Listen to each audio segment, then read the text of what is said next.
So, what happens when you mix profound, heartbreaking grief with artificial intelligence? It sounds like an odd combination, right? Well, today we're going to dive into this incredible story about loss, inspiration, and how a writer, someone with zero musical training, created an entire album to honor her hero. Okay, so let's start here. In 2026, this album drops, and it's by an artist named Kim Louise. But here's the thing that'll make you scratch your head.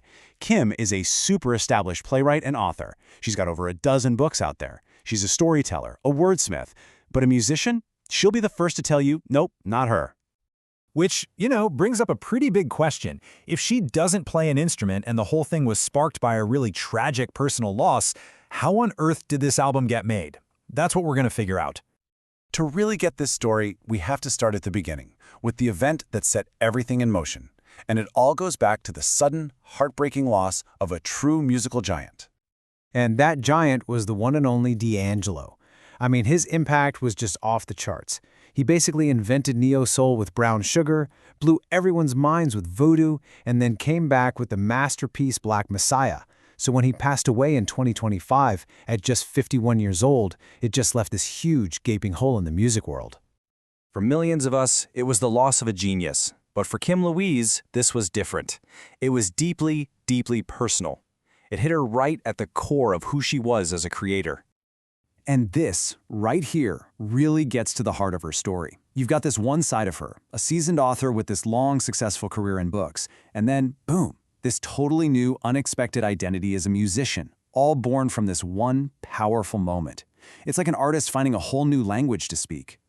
But here's the thing. This sudden pivot to music wasn't completely out of left field. Her connection to it goes way, way back. She actually called it her best friend from when she was a little kid, long before she ever became a published writer. So this wasn't just a whim. It felt more like coming home. And her connection to D'Angelo specifically? It was incredibly direct. We're not just talking about a casual fan here. The main character in her very first published novel was directly inspired by him. So for Kim, losing him wasn't just losing a favorite artist. It was like losing a creative partner, a muse, who had literally helped launch her career. So this is where the story really takes a turn. Because all of that profound, personal grief, it didn't shut her down. It did the exact opposite. It triggered this absolute explosion of creativity.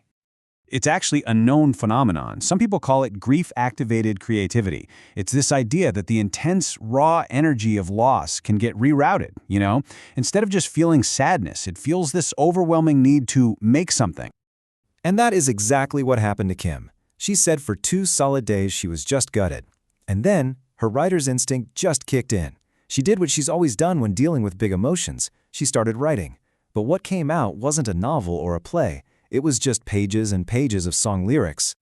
Okay, so now she has the words, she has the feelings, she can literally hear the music in her head. But she needed a collaborator to get it out into the world. And her partner in this whole process, it wasn't another person, it was technology. Her creative process is so fascinating, and you have to notice how it works. It's all human first. It all starts with her feeling, her lyrics, and the song that's already fully formed in her head. The AI only comes in later. She acts like a director, writing these super detailed prompts to tell the AI what she wants. Then she's like a producer, tweaking and refining what the AI gives back until it perfectly matches what was in her imagination. And this is a perfect example of what one of those prompts looked like. You can see it's not just, hey, make me a sad song. No way. It is incredibly specific. She's describing the genre, the mood, the instruments, the song structure. This is an artist directing a tool, not a machine coming up with an idea from scratch. She put it perfectly. She doesn't see AI as some kind of replacement for her creativity. For her, it's just a tool, like a guitar for someone who can't play the drums. In her own words, she says, "I have used AI as a tool, but I have great ideas for songs." It's the bridge that gets her idea from her head into our headphones.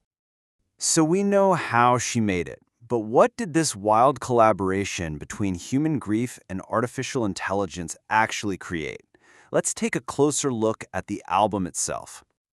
The whole album is basically structured to take you on a journey. It mirrors the exact stages of her grief. It's designed to walk you through that initial shock and denial, move into remembrance, and then finally land in a place of pure joy and celebration. You can feel that early part of the journey in this lyric right here. It's so raw. It totally captures that surreal, disorienting feeling when your world has just been shattered, but you look outside and everyone else is just going about their day. It's a perfect snapshot of grief. But the album doesn't stay in that dark place. You start to feel this shift in tone, a move towards honoring his legacy, celebrating just how timeless D'Angelo's impact really was. As she puts it, his music becomes an eighth note of forever.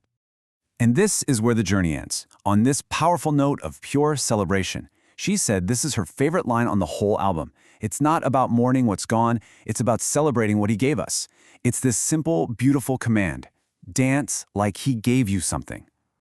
And that whole spirit of giving back is literally the foundation of this project. 100%. Every single penny of the album's net proceeds is being donated to the Black Boy Joy Foundation's Pancreatic Research Fund, which was actually set up by D'Angelo's own family. You can find the album on all the big streaming platforms, and the whole project is tied together with this simple, powerful hashtag, #ThankYouD'Angelo. It's amazing. It's turned what started as a very personal project into this beautiful communal act of gratitude. When you boil it all down, the whole thing comes down to this one idea. And Kim Louise just says it perfectly. The technology, the AI, it provided the scaffolding, the framework. But the human provided the meaning. As she says, AI was the structure, I was the funkin' soul. And that kind of leaves us with this one last thought to chew on. When a tool gets so powerful that it can help translate an emotion as deep and complex as grief directly into a song, well, it really makes you question our old definitions. It asks us to think about not just how we create art, but why we create it, and what it really means to be a creator in this wild new world.